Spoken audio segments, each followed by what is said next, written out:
I have now finished all of my honeycomb, and I am now at the bottom where I need to finish off the bottom of this little motif, and I'm going to be doing what I call a princess braid.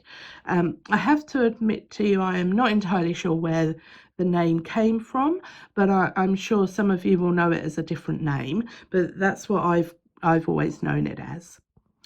Now, the difference with the bottom of this bookmark to some others is that sometimes you might find a trail, in which case you can take all your pairs in. But rather than have all my pairs finish at these pinholes here, and then you have a length of thread coming from each pin down, I want to maneuver all my threads down to this point here where I can make a tassel. So this method will bring all of your pairs down, so you won't have any pairs coming off of these pins at all. Now, when I have princess braid, you always have a single row of dots of pins. So this is the pinholes here, and then there's the pinholes there, and they meet down at a point here. So the first thing I'm going to do is the first pin on this left hand side here. Now, as you would think, these two are going to work this pinhole here. Now, I'm always going to be doing a cloth stitch, and what I'm going to be doing is that this pair coming off of the pin that is diagonally opposite this pinhole is going to work through right to the end. And I say that even though I've got one pair. If you had pairs coming off of a fan, you would have a lot more pairs. So this pair is going to be my temporary worker. So it's going to work through all of the pairs to the left, because I'm on the left hand side, to the end. So I'm just going to do my one pair, and I'm working in cloth stitch. So that's the end of my row. So I'm going to put 2 twists on this pair, and I'm going to pin up.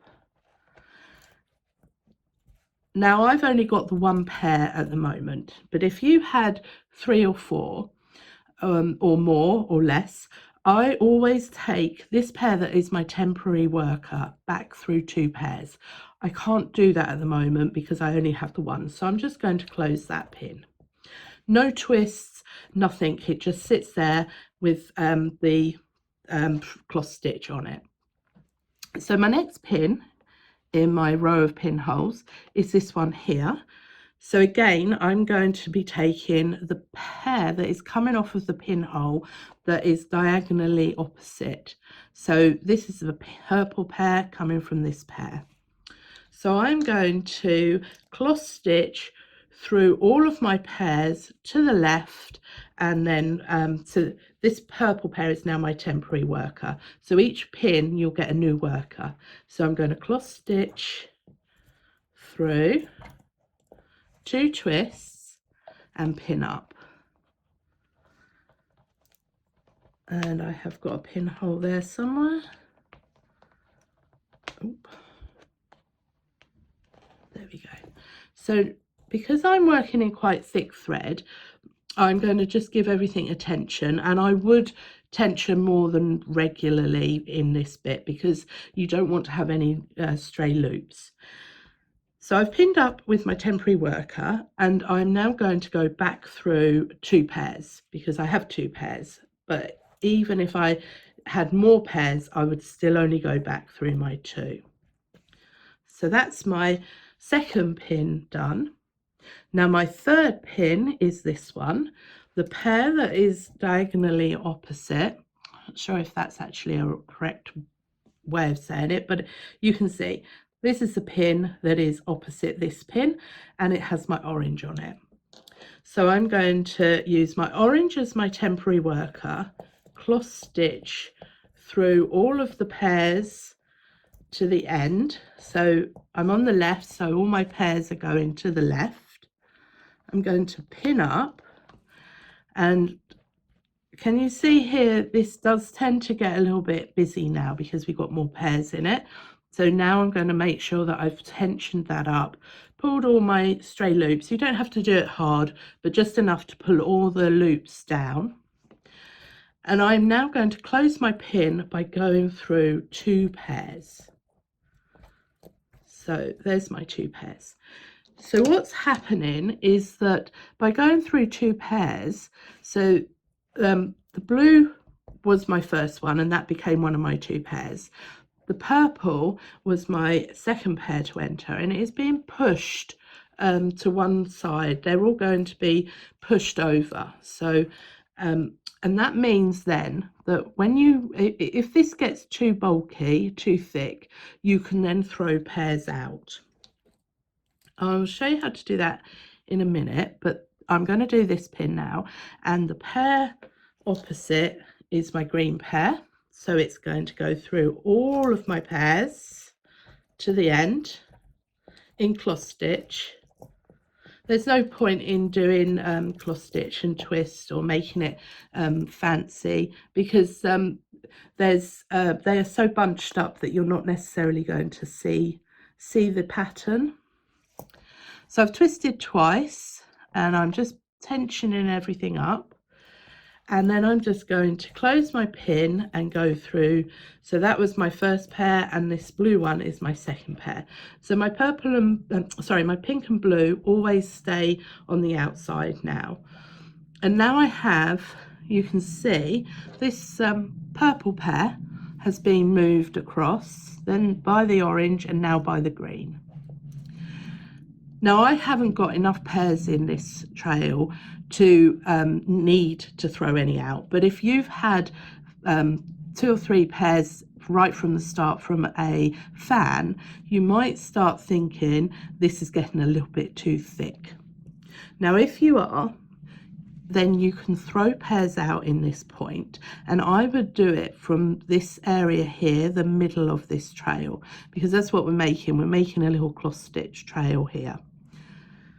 Now when you look at your pairs, one of the bobbins, if you lift it up, will go right back without any problem. There's nothing holding that thread down. This is what is known as a top thread, and it's always going to be the left bobbin of your pair. The right hand bobbin, if I lift it up, can you see it stops here? It's being stopped by that green thread that is running over the top of the thread, this orange thread. This is known as a bottom thread. So whenever I need to throw pairs out, just remember we're working on the back of your lace. So if I need to throw pairs out, I'm going to take the top thread of one pair. I'm going to ignore the other thread of that pair, the right hand thread, and I'm going to take the next bobbin, which is your left hand pair of your next bobbin, your next pair. So I've got 2 top threads, and I'm going to lay them back. Don't panic if you find that you've got this gap here, because at the moment what you have done is you have pulled those top threads back against the work. When you've finished and you're happy with everything is fine and you've finished tying everything off, you will go back, and any top threads that you've thrown out, you always throw them out in a pair, and that ideally they should be next to each other. 2 left hand pairs from 2 pairs of bobbins. So these ones will get tied in a reef knot, and that will then close this little hole here. But at the moment they're being pulled back and tensioned, so you will end up with this little hole here. But once you've finished and tied them, the hole will disappear. But I don't need to leave any of my pairs out, because I've got plenty of room to accommodate all of these threads. But if you had more pairs and a smaller area, you would want to consider throwing pairs out. So I'm going to now continue down to this next pinhole, which happens to be the second to last pinhole, because this pin here is my very bottom. Now when you get to this point here, the pair from here is going to behave slightly differently, because we're going to want to use it to make that very last pinhole. So I'm taking my yellow as my temporary worker, and I'm going to cross stitch through all of my pairs right to the end. So you can see by cross stitching through all of the pairs, you create this little cross stitch trail, which is a neat way of bringing all your pairs down. I'm going to twist twice and I'm going to pin up. So I'm just giving everything attention. And now we have been bringing the pairs back through two pairs, this pair here back through two and leaving it. But because our next pin is our very last pin, we want this yellow to actually work this pin. So I'm going to bring it through all of my pairs, just in cross stitch. So the only pair that got twisted was my yellow pair at the end. So I'm just lengthening those off. So that pair, yellow pair, is now ready to make my final pinhole. So now I need to move everything across and I can then start on the other side. So again, so now this time the you're going to be working to the right because we're on the right hand side, and this is my first pin. So I've only got the two pairs, so I'm going to cross stitch my green and yellow together. My green is my temporary worker, so I put 2 twists on that pair, pin up, and then for the moment I'm just going to close that pin because ideally I want to have more than 2 pairs in this trail. So now the pin that is diagonally opposite has my orange pair. So my orange pair is going to cross stitch through all my pairs, twist twice, and pin up in that outside pin. I'm going to tension it up. Now this time I've got a green and a yellow, which are 2 pairs. So I'm going to take my orange through 2 pairs. And if you keep an eye on that orange, which is why I've stuck it all in colour for you, this orange will eventually move across. So we're going to do the next pin, which is blue, cross stitch through all of the pairs, twist twice, pin up. Now I'm going to tension because I'm in my thick thread. So, and now I'm going to just go back through 2 pairs. So there's my blue, and it's pushed my orange into towards the middle. So my next pin is pink. So I'm going to cross stitch all the way through. And it will feel really strange because you're just leaving pairs there. They're just sort of sitting there and hanging around, and you're not pinning them up, you're not closing a pin, you're just abandoning that pair. But that's fine because you can see that it's still being worked when you bring this pair through. So I've gone through to the end, 2 twists, pin up, and cross stitch back through 2 pairs. So now I am back to my second to last pin, which is my purple. So that, again, this one is going to be slightly different to the others because I need it to work this pin here. So I'm going to cross stitch all the way through.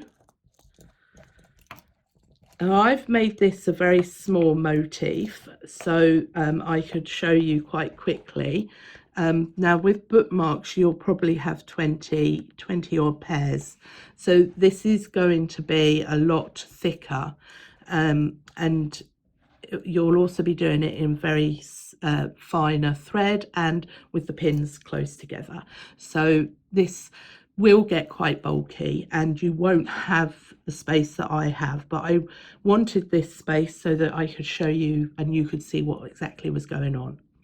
So I've come all the way through, twisted twice, pinned up, and now I'm going to bring my purple back to the middle because I want it for that very last pin. And I will explain why in a minute. So there we are. So we're back in the middle,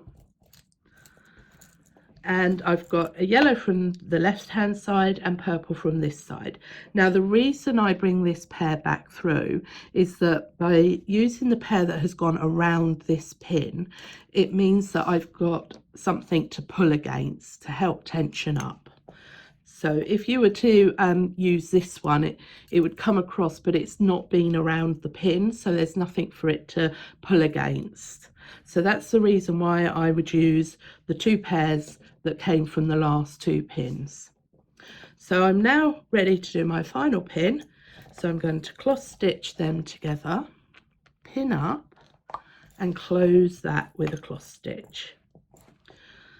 So I'm just going to keep a little bit of tension on those two pairs. I'm just going to tension these up because I just want to get rid of these loops, because we're now ready to do our tassel. And I love this tassel. This is my favorite one.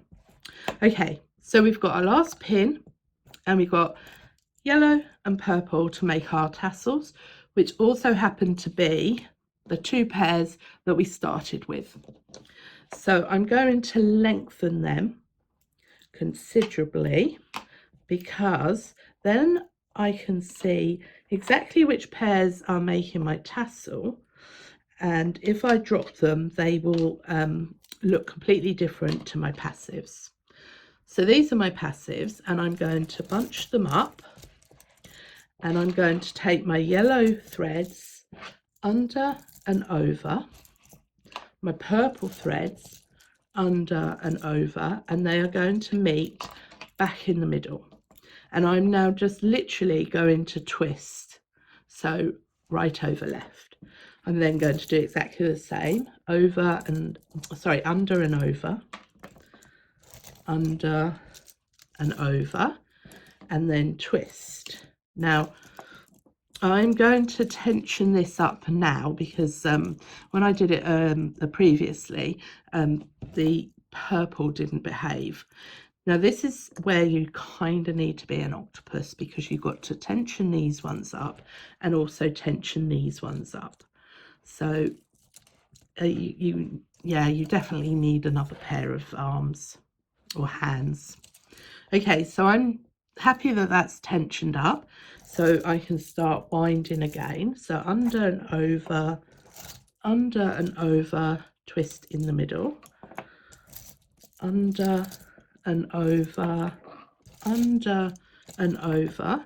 So again, I'm going to tension up. So I've done 2 rows and I'm tensioning up. So you want to pull these two bunches, which will move the threads up towards the pin, and then you want to pull these 2, which will then tighten your weave-in threads. So make sure these are twisted, because otherwise you'll take the same pair off to the same side. So I'm going to twist those 2 and do a couple more. It's always a bit easier to do the tensioning before you twist. So twisting under and over, under and over, and you'll see now why exactly I've lengthened these, because they stand out a mile compared to all these passives. So tension your passives up first, then pull your tassel, and you can see you get a purple and yellow stripe. So I'm going to do that a couple more times. So that's that one. That's that one. Now the beauty about this finish is that you don't have to tie any of these pairs of passives, just the ones that have been making your tassel. So I'm pulling it up with the passives into place, and then I'm actually pulling the threads to tighten it. So I'm going to leave mine there. Now you can make this as long as you want. It's entirely a personal choice, but because I want to show you how to finish it off, I'm going to leave it there. Now when you do a reef knot, your reef knot consists of 2 knots. Now I always do right over left, left over right, but if you do it the opposite way, that's fine, it still works, as long as the second knot is different to the first knot. So I'm going to tie the first part of my reef knot. So I'm going to do right over left, through the loop, and then pull up. And I'm going to pull up fairly tight. I'm then going to, so that's just the first part of my reef knot, and I'm now going to go under and over, under and over. And for this part, I'm going to take my threads off my bobbins, just because I find it easier. So that's my purples, and that's my yellow. Thankfully this thread is quite quick to take off. Okay, so I'm now left with my 2 threads in each colour. I've tied my first knot, I've gone under and over, and I'm now going to tie a complete reef knot. Now the whole point of doing that first reef knot is in the old days when we used to wrap parcels with string and you'd have somebody standing there with their finger on the knot, that first knot is technically that finger. So I'm going to do let me show you this, right over left, and then I go up through the top, and then I'm going to pull that tight.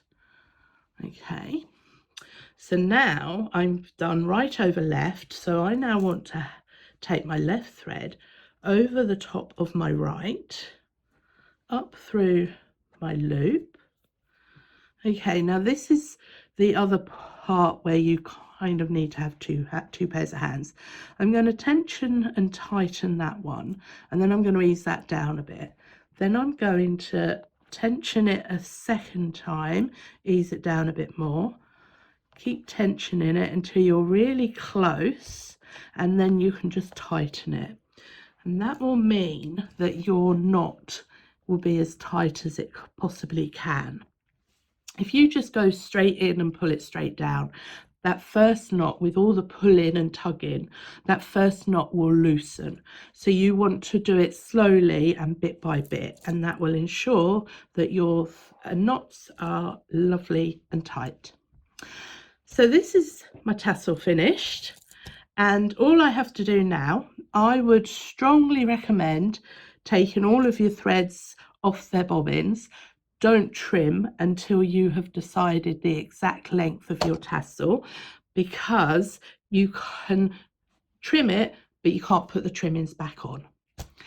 Hopefully that now shows you how you can do your princess braid and bring all your pairs down into a lovely figure of 8 tassel. Thanks for watching.